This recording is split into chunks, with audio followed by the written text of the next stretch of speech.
All right, so what are the signs that you might need to have your breast implants replaced? We think about it as a couple things. Is there a problem with the implant?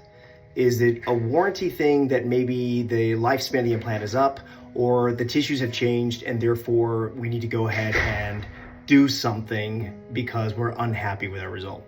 So I'm going to divide this up into 3 videos. The first one that I'm going to focus on today is going to be focusing on specifically implant warranty stuff. So most implant manufacturers have a warranty of about 10 years. Now, there are some older devices that are on the market still that patients have in their bodies. And those are some of the Mentor implants as well as the Allergan classic gels. And these classic gels were labeled as style 10 to style 20, style 45, things like that. So if your implant card has that information, I find that these older devices and the Mentor devices tend to have a lifespan of about 10 years, which means that they have a higher chance of being ruptured around that 10-year mark based on my clinical experience, 15 years into practice.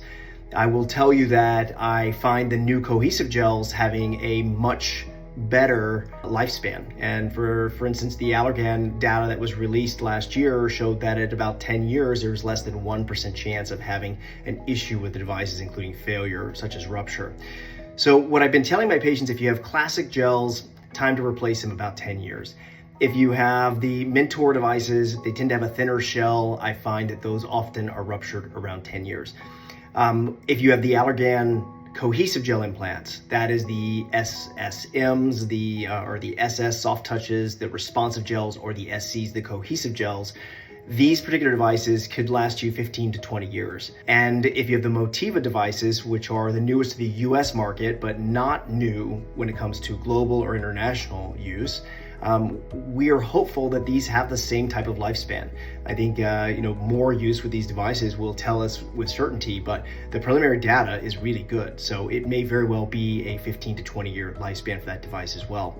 And one of my commitments to patients is this: I see my patients every year. Why? Because I think it's important to be able to have that follow-up. There are certain signs on a clinical exam that will tell us maybe this implant's ruptured and we need to do additional workup.